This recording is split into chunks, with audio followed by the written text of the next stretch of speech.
Hi guys. We'll do a bit for Mondays as well if you want afterwards. Chris. How is she? Hey, I know. Hey. Hey. Oh yeah. Have you got a question? You can have the microphone.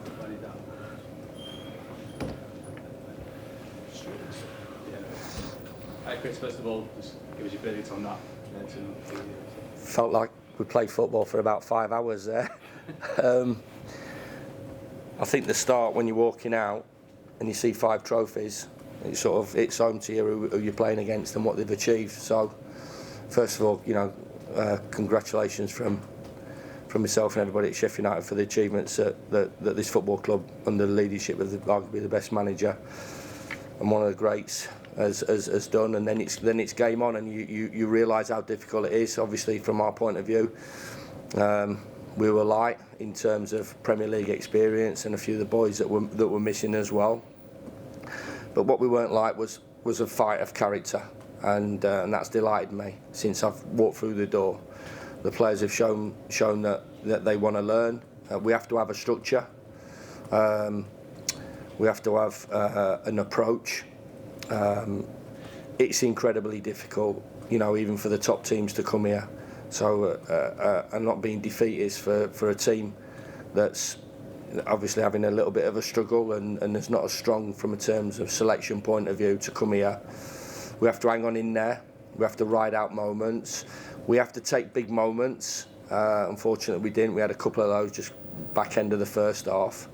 We still understand that, you know, it was going to be a difficult second half, but they stuck at it, and great experience for the younger players. Great experience for the likes of Trusty and Vinny Souza, who've not played at this level and not played at this arena before. Hopefully to learn and get better in the second part of the season. As I said, you said before, there's not a lot of Premier League experience in this group. They can take things from every game, can't they? They can take things from this. They can take that experience to go forward. Yeah, there's no downside for this game today, and everybody, they're not daft. They understand who they're playing up against individually. They understand who they're playing against as a team and what they've achieved. And you can go one way. You can go and try and meet that challenge head on and do your best, or you can go out the back door. And I know there's plenty of teams plenty of teams that would have got done 5 or 6 in the form and the feel and the vibe around the place. Would have got done 5 or 6 today, and we didn't. And it's not a defeatist attitude, but it's one of a pragmatic approach to the game. And of course we try and take something from it. Great for the likes of Brooks, great for the like of Asula. Now, you know, for me, it wasn't just regarding this game. We always knew it was going to be incredibly tough ask to go and get a result. Like I said, we've come here with a lot stronger squad and in better nick from a confidence point of view, from a balance point of view before, and found it incredibly difficult to get a result. And so obviously the comparison, but for me it's the overall 6 games now, what I've reflected on in there to the players, what they've given me, and what they've given themselves and what they've shown. I said after the first game against Liverpool, you know, don't kid me, is this a one-off? And it isn't. It wasn't a one-off in terms of their attitude, and now what we have is time to work on the training ground. Hopefully some additions coming into the group, some boys that will be surplus to requirements, and precious time on the training ground where we can work away to make the team better in all aspects. Touched on it there in terms of the relatively early goal. A day like this, a lot of teams would have gone on to lose. Does that say a lot about the character? I know the character's not in question, but does that just show again what character this group has? Yeah, I would say that, you know, if you asked every Sheffield United supporter over the last 6 games, what they've taken from the 6 games is that the team's got fight in them. And it's certainly, from my point of view, there's no hiding place out there. They wanted to get on the ball. You have to get the balance right. It's really difficult because they counter press better than anybody. If they lose it, and when they do, it's the very odd occasion. They get it back pretty quickly, and you have to be brave. So we try to play a little bit more. We were a little bit loose in possession, and that's the attitude of obviously Man City and how they go about regaining possession from a tactical point of view as well, and an attitude point of view as well. And it's a tough afternoon when you come here, and obviously that was the case. Cheers.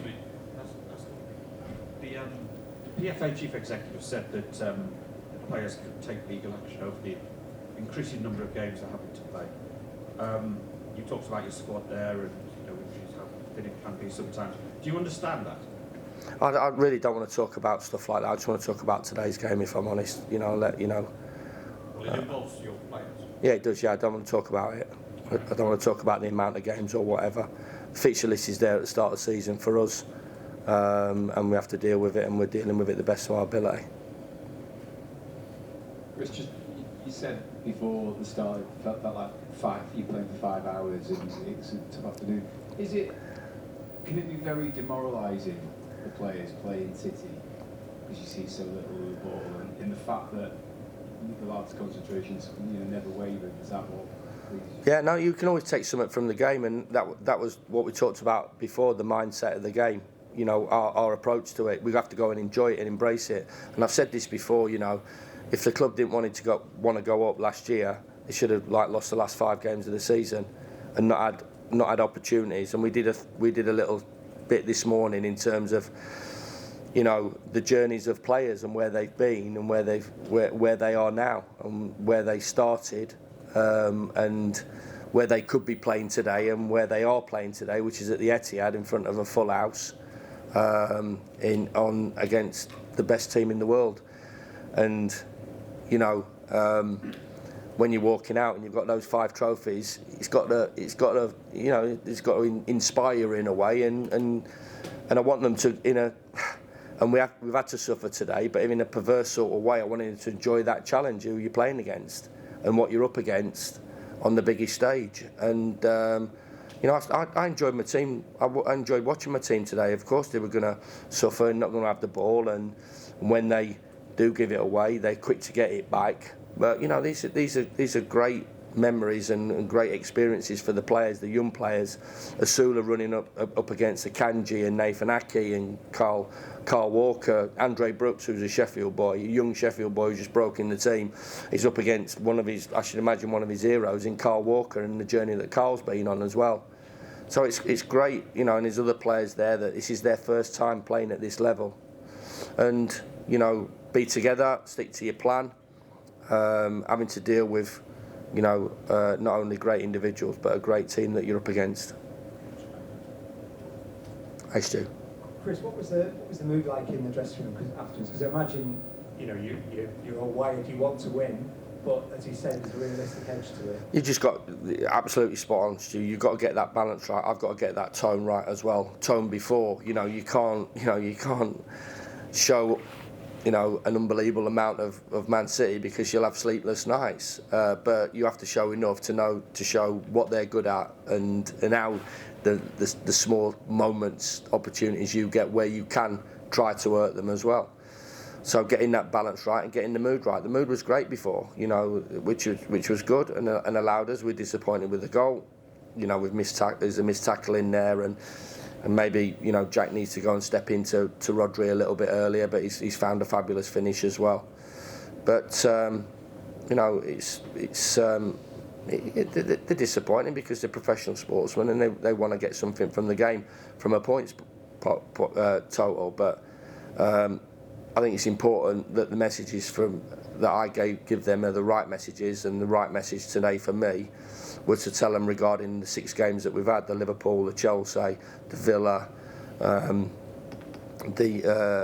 the game today, and even the other 2 challenges that we've had, the Luton game and the Brentford game, and how consistent they've been, and that gives you an opportunity to improve. It gives you an opportunity to be competitive, which I believe, even the most critical of Sheffield United supporters would say that we have been competitive in every game.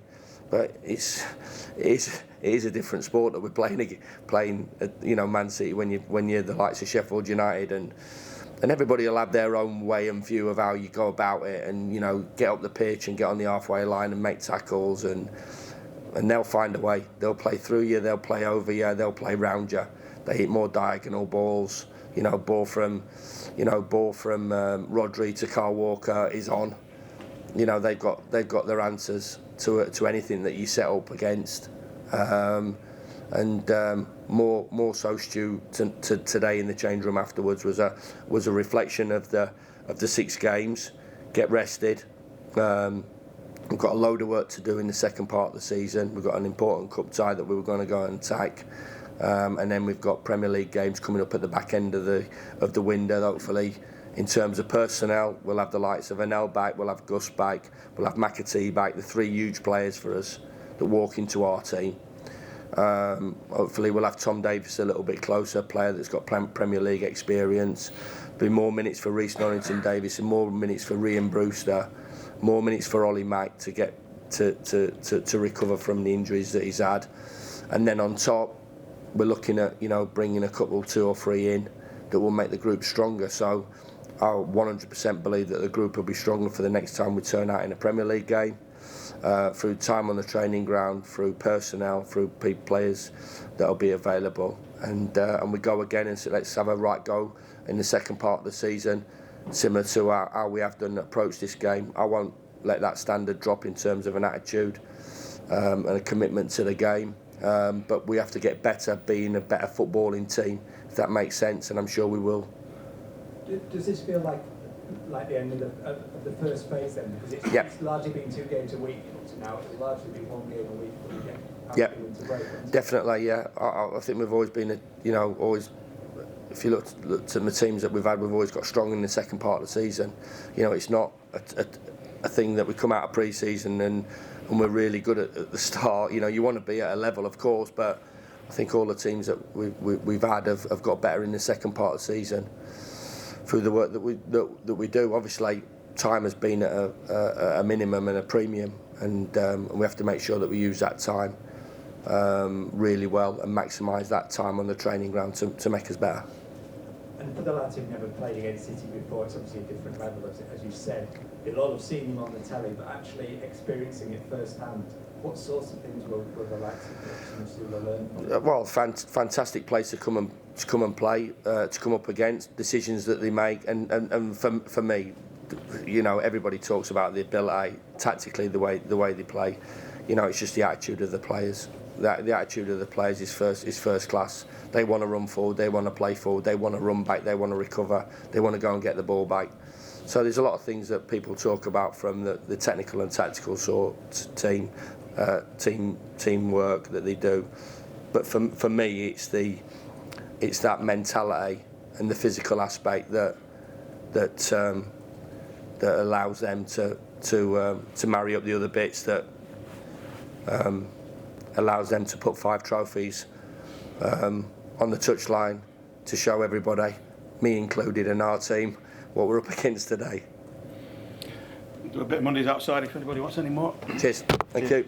Take care. Cheers. Happy New Year. Cheers, and you guys.